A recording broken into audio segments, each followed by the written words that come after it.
Trick or treat! Dee, can you believe that it is Halloween coming up in a week? Wasn't it just yesterday we were complaining about how hot it was? Dee, I really never complained. That must have been you. That's not true. You complained, and it was hot at your place and my place even yesterday, right? Yeah, it was pretty warm over the weekend. Now, it wasn't like it got up into the upper 70s, but we have already had a little bit of snow on the ground. I forget even when that was. So anyway. It was 86 here yesterday, but today it's raining and time flies. So it's like, as you wrote here, like a witch on a broom. So let's move on to this week's episode. Wait a minute. Don't you like that saying? Time flies like a witch on a broom. See, you wrote it, so it sounds more logical when you say it. Okay. Go ahead and get us started, Dee. I had to move my microphone, so if it's jumbly there, just ignore it. Welcome to the Garden Angelist, where we talk about flowers, veggies, and all the best dirt. I'm Dee Nash from Guthrie, Oklahoma, where I garden on 7.5 acres out in the country. And I'm Carol Michael from Indianapolis, Indiana. I have a suburban garden measured in square feet. It's less than a third of an acre. We call ourselves Garden Angelists because we are evangelists for gardening. We really love gardening, and we'd like you to love it too. Yes, we do love it. And we aren't afraid to spill the beans and tell all of our gardening secrets, the good, the bad, and even the ugly. But that's enough of who, what, when, where. Let's move on to this week's episode. Good morning, Dee. Good morning, Carol. So how does your garden grow? Dee, I get thirsty thinking about it, but I desperately need rain. I know you're getting rain today, and if I don't get some rain by midweek, trouble. Anyway. You might have to water.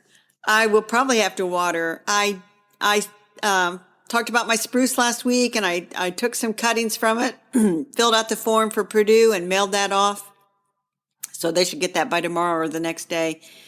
And I did take advantage of some of the warmer days to get out, and I've got more of the vegetable garden cleared off. It's to the point now that if I didn't do anything else, it wouldn't be a disaster, which is always good. But the more you do now, the less you have to do during the what we consider the busiest season of the year. True that. So my bulbs arrived. I got one order really, and then I bought some at the greenhouse, like I said I was going to do. And so I'll talk about that in our garden commissions. How about your garden? I've started taking wildflower seeds from my established plants that are in my garden, and I've been scattering them around the upper pasture meadow to add, because I know those grow well here, because they already grow in my garden, right? Right. And on top of that, it's a lot cheaper than just keep buying seeds. And then I cleaned all the dead plants, killed from the first freeze that were in my containers on the deck, like the coleus and some other stuff. And there's a good thing I have cuttings in the greenhouse. And I'm also watering all of my cuttings and tropical plants I'm overwintering. And it's raining, like I said before. There's a cold front that is barreling through as we record on Monday. And, it was really cool to watch because I took my car in for service and my son brought me home. And we were driving into the cold front as it hit. And it's just, I find that a thrill, probably because I live in the prairie. Yeah, that is neat. Now, when you talk about this upper pasture, and I know you and your daughter Claire have been doing some videos, and they're great on Instagram, and Thanks. You actually provide useful information. I have a video idea for you. Are you ready? Yeah, what's that? So you have this upper pasture. So I'm envisioning a scene sort of like the opening of The Sound of Music when Maria is twirling around on the upper part of her pasture. That is not going to happen. And we want to see Dee running up the pasture and twirling around. That would be awesome. That's never going to happen. First of all, it doesn't look anything like the scene in The Sound of Music, especially right now. And there are stickers up there. There will be no twirling. That's all I'm saying. Southern sandburst season has arrived. And it's bad this year because we had all that drought. So park that idea for spring or summer. Maybe you can get your granddaughter to do it for you. Yeah, she might do it. I'm not doing it. Nobody wants to see a 6-year-old woman twirl around in the upper pasture. All right. Well, with that, I'm going to start a quote and get us going on our flower topic. What sweet delight a quiet life affords. William Drummond. Yeah. I think we just loved this quote. I love this quote. And I thought, you know what? Maybe this is my theme for 2023, a quiet life. Oh, I know why you picked this quote then, because you have been, yeah. Okay. So for people who don't know, Carol has been really, really busy this past year. I have. She's been on a bunch of committees, and she was on the committee that helped put together the GardenCom virtual conference, which was great, by the way. And you handled a lot of the tech when people couldn't figure out how to get on and such, right? I did some. Actually, the company did most of it. But when they got really desperate, people would say, "Oh, just call Carol. Basically, they're thinking she'll talk you off the ledge." And I did talk a few people off the ledge. Yeah, because some people had a little bit of trouble. It was a slightly different format than we've done it before. And then you've also gotten off of a couple of, I don't know what, I mean, for people who don't know what these are, they're called power circles. And it's a bunch of groups that are within GardenCom, which are great. Carol and I are both in a power circle for podcasting. Yeah. And then Carol's been in some other ones. I have two. I've been in one, but I got off of it a year ago.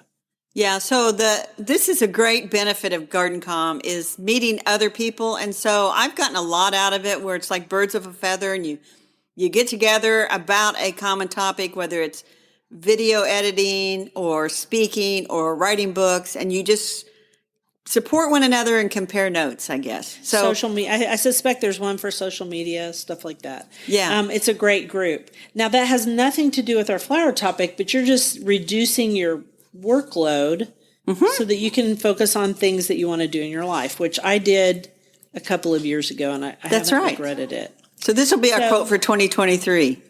Okay, for you. I've already done it, but there we go. All right. Our flower is about taking soft stem cuttings. I've written a blog post about this, and I've also written an article that we just finished for the American Gardener, which is if you join the American Horticulture Society, you get a subscription to this great magazine, which is very technical and very well edited, I have to say. And so we're going to talk just a bit about soft stem cuttings, but if you really want the real deal, when that article comes out, we'll tell you guys how to get it. Yes. Or go join now. Just go join now. It's worth the money, and then you'll get the magazine in the mail, and you can also read it online. Exactly. And the soft stem cuttings, say that real fast 3 times. It's hard, yeah.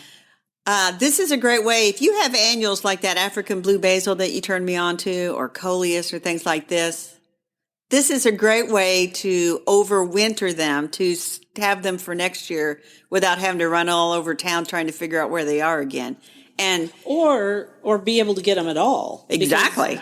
Different things are not, out there again. And it might be something that works really great in your garden and you want to do it again, but suddenly you can't find it. And one I'm thinking of in particular is Salvia Van Hoot salvia. It's a later blooming plant, and so it's very hard to find it in the marketplace because unlike some other salvias, it isn't blooming immediately in spring. It blooms later in summer. And so I always take cuttings from that plant and some of the cultivars so that I always have it for my garden. That is excellent. So a greenhouse is not required, even though you have a greenhouse. I could do this in my sunroom or with some under lights. So give us some steps, Dee. All right. So you need good indirect light to grow them. So when something is making roots right after you take the cutting, it does not really need a lot of light. Nope. But as it grows, it will need light. And if you grow it in a situation like a sunroom or a greenhouse, it will start to put on leaves again before the solstice, and then it'll just stop. It'll just sit there, and then it'll start growing again in spring. If you do it under lights, however, it's going to grow from the beginning. So I want to be sure and say that you can grow cuttings and transplants from lots of different types of cuttings. Some do better in the spring, and some do better in the fall. And I'm not going to go over all the different types, but there's a lot of different types. Hardwood, softwood, which is different from soft stem.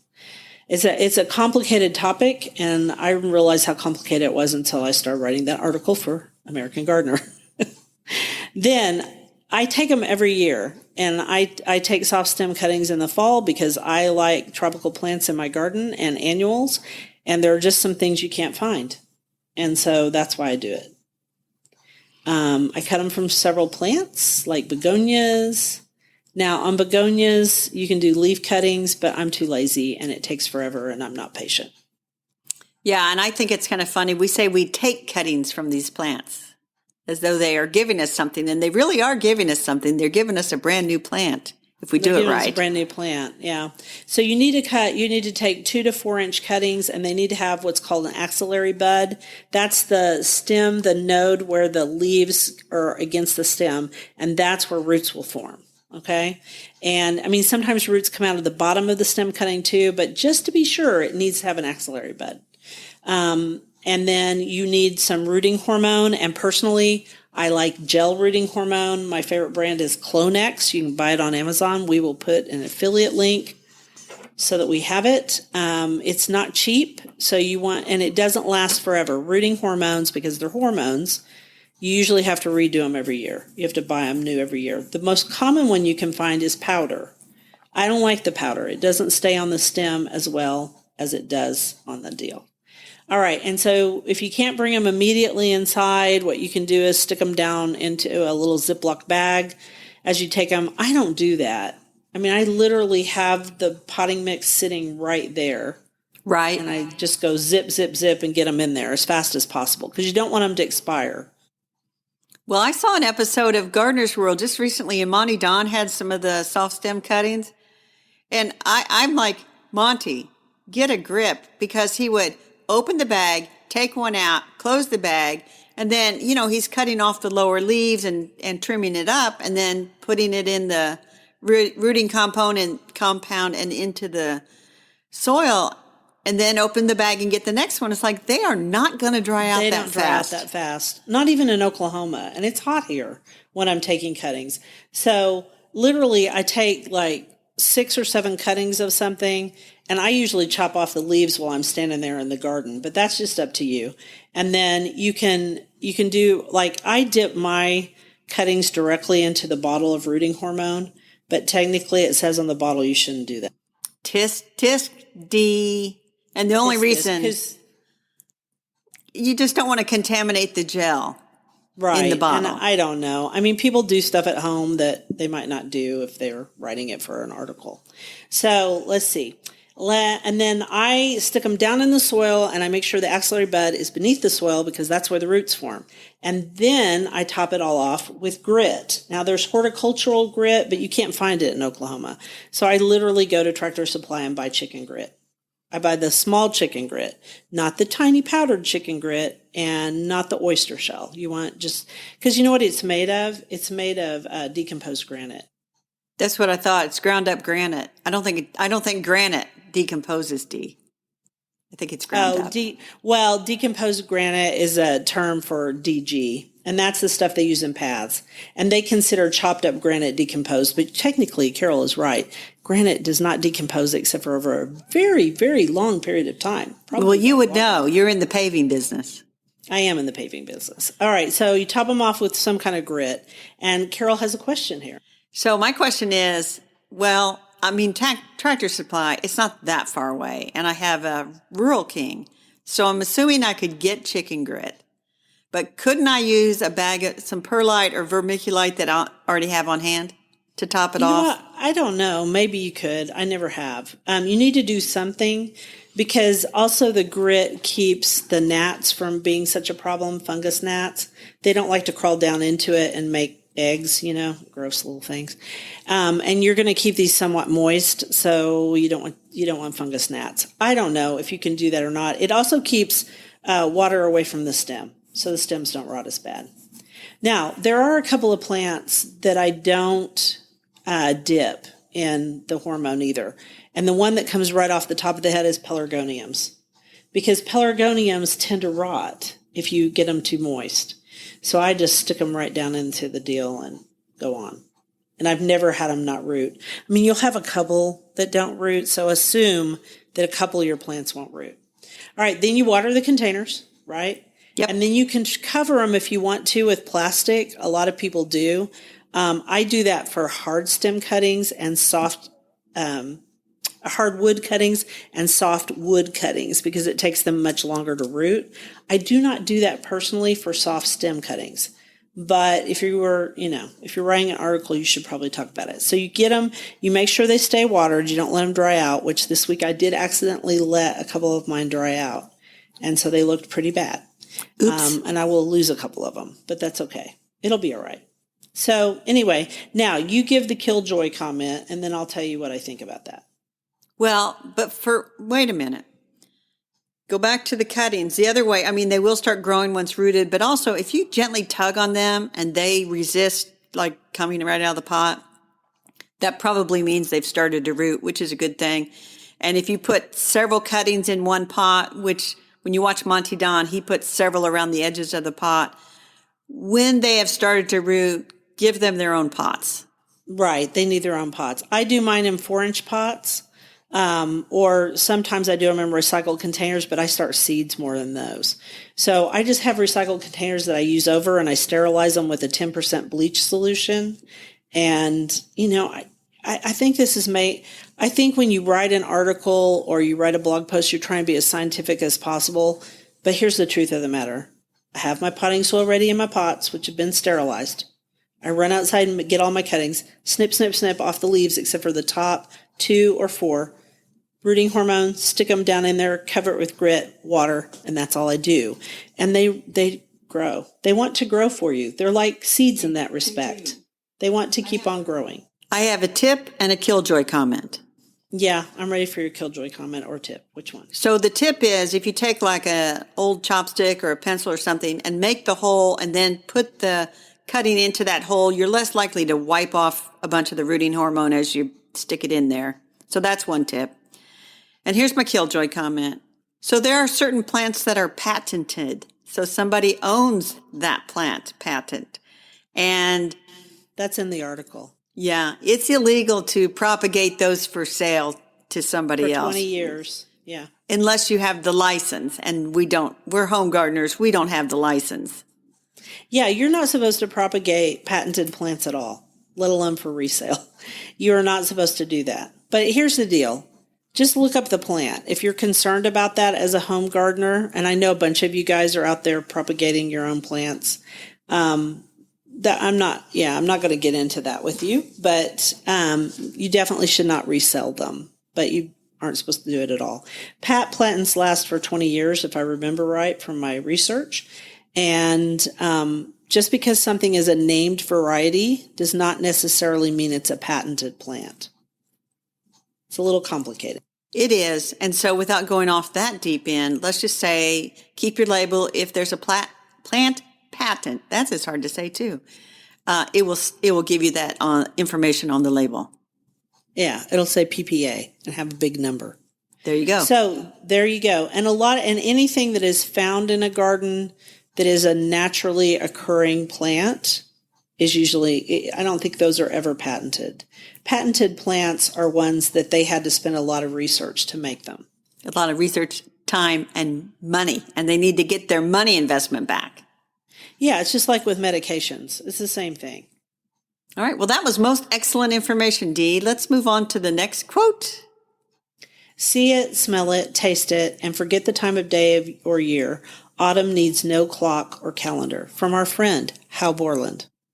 Yes, and you know what? This is the perfect time to mention it, even though it's not in our show notes. You sent me that link to the PBS segment about why the woods smells like fall in the fall. This is the perfect place to link that. Okay, we'll link it after this quote. And there's a good reason for it. And it was an interesting piece because since fall is getting compressed more, because we seem to be having hotter summers, and then we have a compressed fall, and then we get long winters sometimes, or sometimes short ones, we aren't smelling that smell as much. So get out there and smell the land. There you go. All right, the vegetable topic, and we're still waiting for our listeners to send us some ideas for vegetable topics. Today we thought we'd talk about sprouts. And so, Dee, I have a question for you. When you think about sprouts, do you think about hippies from the 60s, putting them on their sandwiches and stuff? Or do you think about fine Asian cuisine where sprouts are often part of the recipe? I think about hippies from the 60s because I was one of the people who put sprouts on my sandwich as a kid. So I you were a loved them. hippie kid. Alfalfa sprouts. I wasn't really a hippie kid, but yeah, it was really popular in the 70s. I think I've always liked natural food, and the hippies were the ones who were eating it. Think about the time period. I mean, things came in boxes, or you could run down the street to the hippie restaurant, which I loved, and get sprouts. And so we would now cue up, if we were a fancy podcast, we'd cue up the music to This is the Dawning of the Age of Aquarius. But we aren't fancy. No. So the other question about sprouts is it a delicious way to get your veggies, or the gateway to hydroponics, which is growing fruits or vegetables in water only? And so without answering that question, because I'm not going to get into hydroponics, and neither are you. I'm not, but boy, I know some people who are into it. Yeah, So I'm gonna say that Botanical Interest has a very nice article about growing sprouts, and we'll link to that, and then we'll link to the seeds that they have and the seed sprouter kit. Because here's the thing, I sprouted seeds a long time ago, and I still have one of their original seed sprouter kits in the cabinet. I don't necessarily do it now. They start off the article with, this is another killjoy moment, okay? They talk about sterilizing the seed so that you don't get a horrible infection with E. coli or salmonella or staphylococcus or listeria or all those horrible things. Here's what I got to say about that.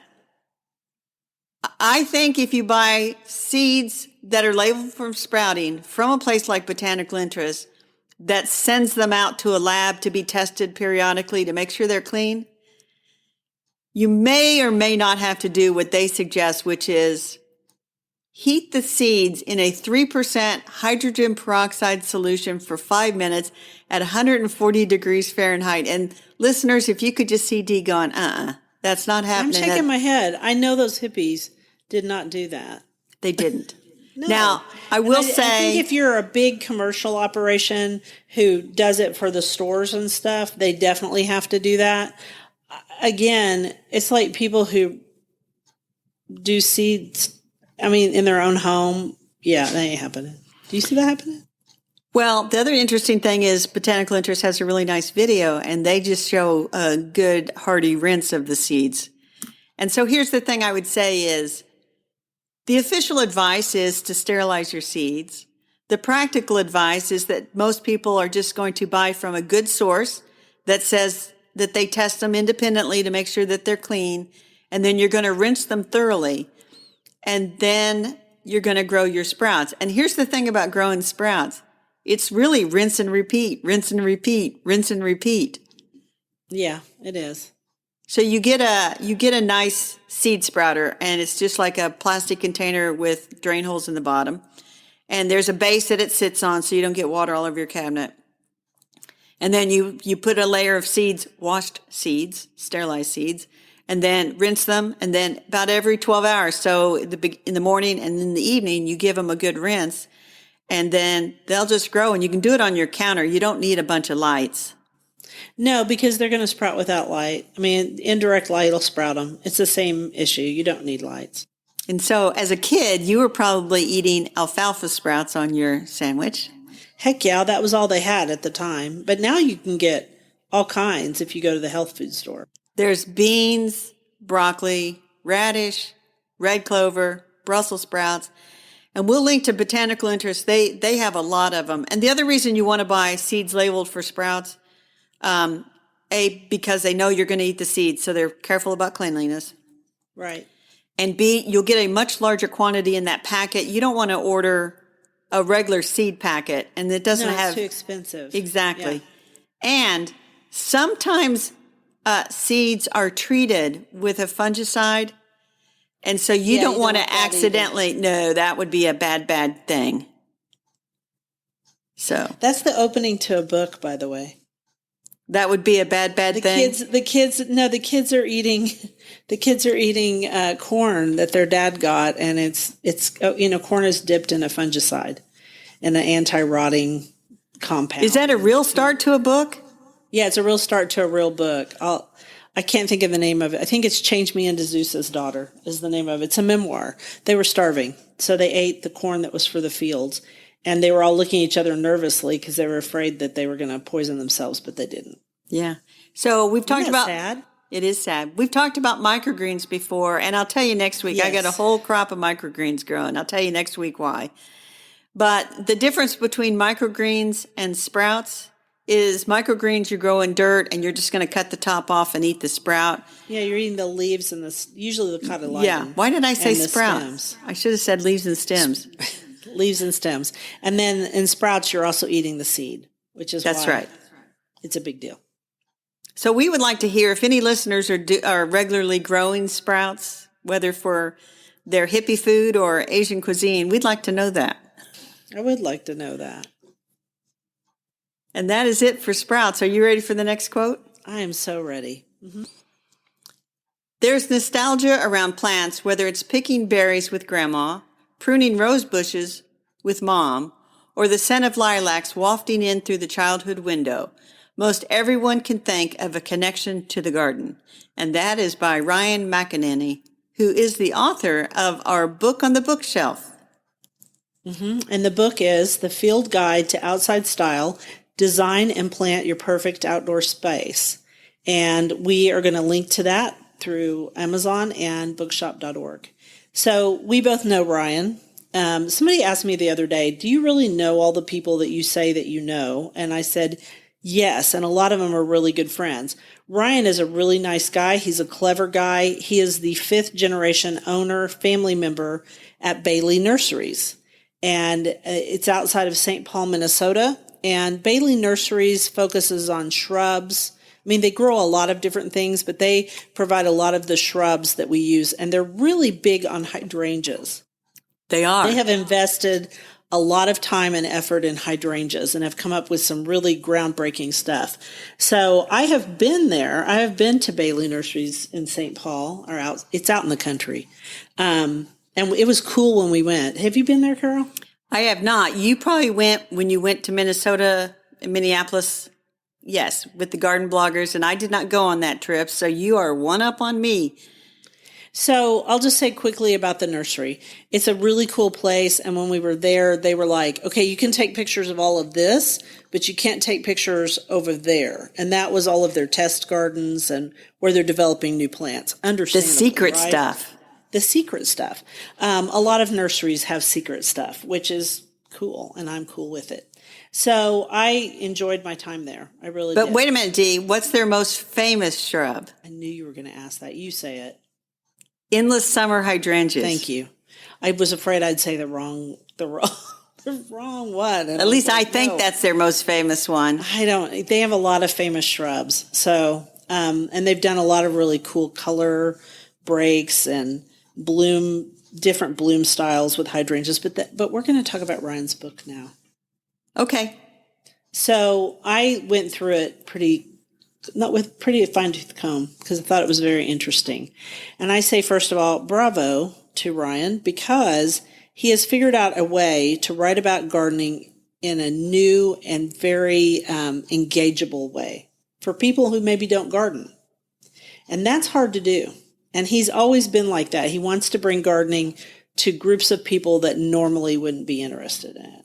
So, but he's saying that everybody can be interested in it from that quote. So in the beginning of the book, he has you make a date with your garden to teach you about the basics, like soil composition. Soil composition is brunch. There's another time where you're walking around as a coffee date. Then there's dinner. And each section is a different element of how you approach gardening. And then he goes on to talk about, I thought that was really good because gardens are extremely personal and you should know about your space and personal style before you start plunking in plants. That's what I spend a lot of time with on people when I garden coach. And that's why we have to do more than one session. Then he takes the design styles of classic, which he names Martha. Wonder where he get that idea. Where did he get that idea? Martha Stewart. And refined style. And that represents refined style and intentional design. Okay. Then the minimalist, Tommy, I don't know who Tommy is. I've tried to figure it out. Wait, is it that fashion designer? Oh, like Tommy Hilfiger? Maybe. Yeah. Maybe so. So lots of hardscape, very modern, very minimalist is what I would describe it as. And then the naturalist, which is Kelly. And I have to think that's about our friend Kelly Norris, because he is definitely into naturalist design. Yeah, that's definitely Kelly Norris. It's got to be Kelly. And if we're wrong, Ryan will tell us. Dense and textural, focus on sustainability and intentional wildness. So, Carol, where do you think you fit in to these three styles? I think I'm probably I think I'm probably Martha-like. You're Martha-like, yeah. I would say you're But definitely I think Martha. there's maybe a fourth style that I'd like to say there's a fourth style that's Carol. Of course you would. So I am more like Kelly, especially at this time in my life. I care more about pollinators, naturalistic design, but I still like some classic elements too. I'm definitely not about minimalism, so I'm definitely not Tommy. No, we're not minimalist in our gardens. That's hilarious. And then I'm going to say that I thought these were great concepts to teach people about different styles of gardening. And then I liked how he didn't shy away from the question of social media versus reality. Way back in the old days, we talked about how it would be magazine spreads versus reality, but definitely it's social media now. I see some gardens online on social media, and I'm like, when are you ever going to show us the weeds or something that died? But they won't, because that's all about fantasy. Okay, and then I also liked how he dealt with the native plant question, and you guys will have to read the book in order to get that answer. I thought he handled that really, really well. So, and the book, by the way, I believe the book comes out December the 1st, so you would need to pre-order it. Yeah, right now you would need to pre-order it. It's definitely worth ordering. I think it would be a really good book to give to new homeowners, young couples just starting out, I think, and also maybe somebody like me who their style has changed over time. You know, somebody who's downsizing, or I'm not downsizing, but somebody who is downsizing would be another good market too. There's a lot of different groups that could use it. He's also very realistic about the difference between long and short-term gains and budget and space. And do you hire someone to do certain things, or do you do it yourself? Stuff like that. Yeah, it's a great book for garden design, I think, and figuring out what you want to do. So here's the thing. I would encourage people also to pre-order. Do you know why, Dee, you should pre-order it? Because you'll forget you pre-ordered it, and then it'll show up one day, and it'll be like a little present to yourself. It is like a little present to yourself. I pre-ordered that book about those people that have the farm way out in California, and they wrote a cookbook. I pre-ordered it months ago, and I saw that it's on its way, and I thought, Happy Christmas to me. Okay, so that is your field guide to outside style, design, and plant your perfect outdoor space by Ryan McEnany. And we think it's a really good one. So it has the Garden Angelist book seal of approval. Yeah, for what that's worth. So you ready for the next quote? Of course I am, Dee. The heart of autumn must have broken here and poured out its treasure upon the leaves. That's by Charlotte Bates. That's beautiful.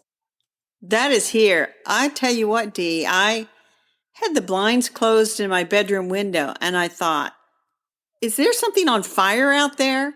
And then I realized that my maple tree outside that window has turned the most glorious shade of red, and it's just knock your socks off pretty right now. Yeah, and I noticed that after that freeze we had, that all of a sudden everything is starting to turn. And it's always, Bill always says it's like nature flipped a switch, and he's right. Yes. So we were going to talk about our dirt. You talk about pumpkins first. So of course we've talked about growing gigantic pumpkins before.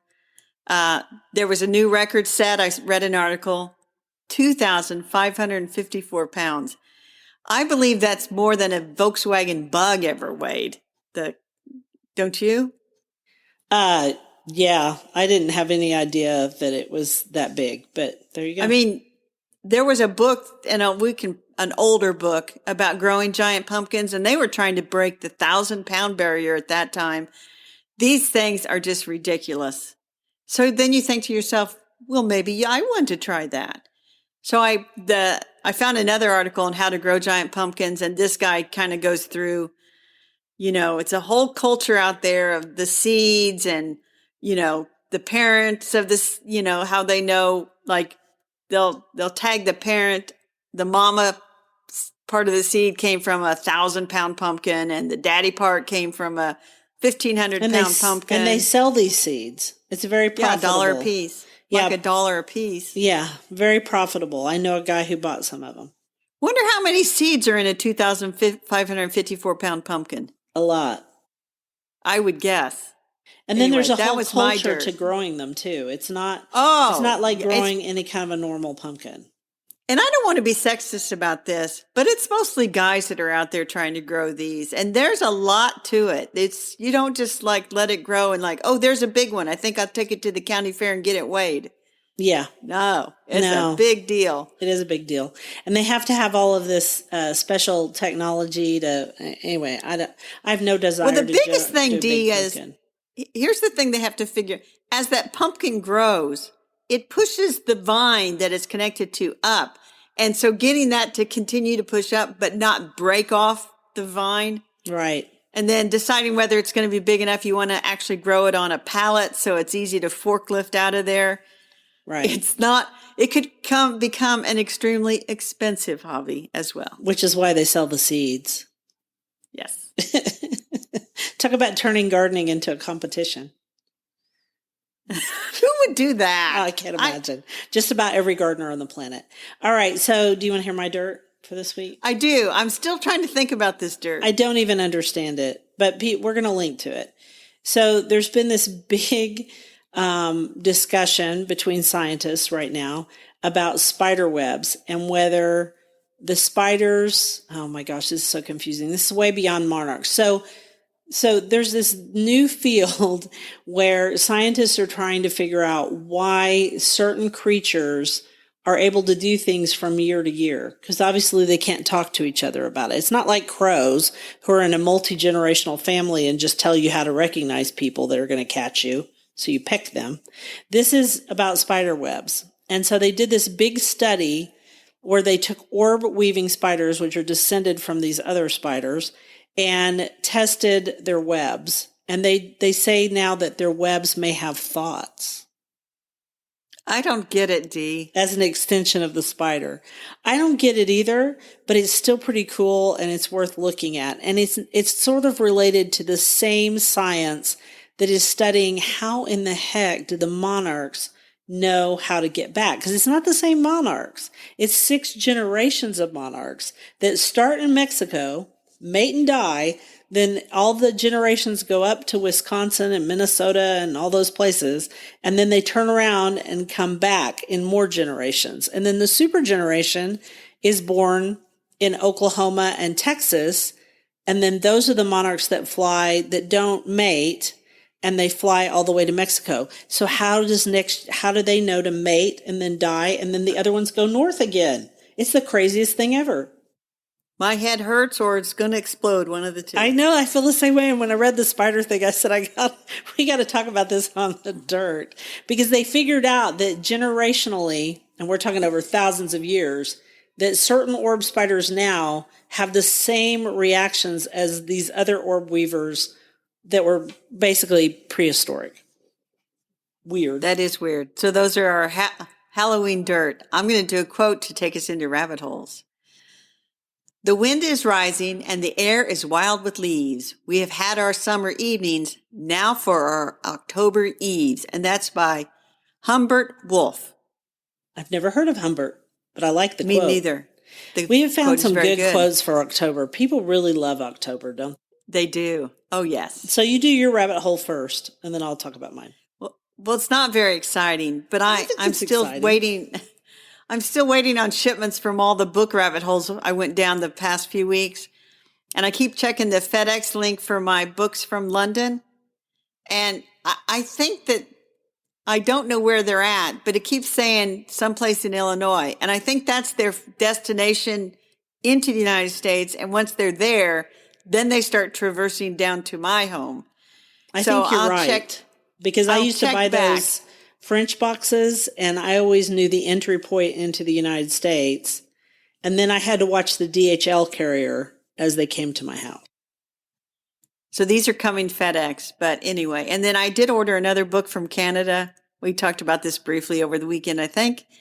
I've heard crickets since placing it, but I think it'll just probably show up on my doorstep. And so you sent me down another rabbit hole. I did find an interesting website where you can listen to random recordings from various forests around the world. Cool. I've listened to Russia, Norway, Portugal, Turkey, places I didn't even know had forest. Did this and then- start because I sent you down the brown noise rabbit hole? Yeah, in a way, because you sent me down a rabbit hole to look at brown noise. And then I did find that for Halloween, I think it's on YouTube. I'll link to it. A haunted forest sounds with ghostly murmurs. Woo! Yikes. The little kid in you. That's scary. Ah, So you want to hear about my rabbit hole? I do. My rabbit hole is delicious. So I knew Stanley Tucci had a series out there called Searching for Italy, and I couldn't figure out how to get to it because it was on CNN. I don't ever watch CNN, and it was like kind of hard to find out when it was on. Well, then I opened Discovery Plus, which is just the little $5 subscription that keeps on giving for Dee, because on Discovery Plus, they had the last 2 seasons. Now, I think they've started season 3, but I'm in season 1, and I am so happy because he is going to go to 20 different regions of Italy. And I've been to Italy once, and I loved it. I was in Umbria. He started in Napoli, and then the episode I watched, this really does relate to gardening, they went to San Marzano, the famous San Marzano tomatoes, right? Yum. It's actually not a variety. You know how there are named varieties of the San Marzanos? It's just like Hatch chilies. Unless it's grown in San Marzano, it isn't a true San Marzano tomato. And they say that part of the reason that those tomatoes are so good, if you can get them, is that they are grown on volcanic soil because Napoli is right by Mount Vesuvius. Isn't that interesting?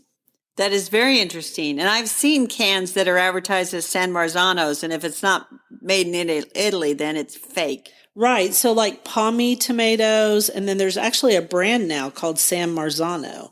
And I've actually brought it, and I have to tell you, oh gosh, this is going to get me in trouble. I think the Italian tomatoes that are from Italy are better canned than American tomatoes that are canned.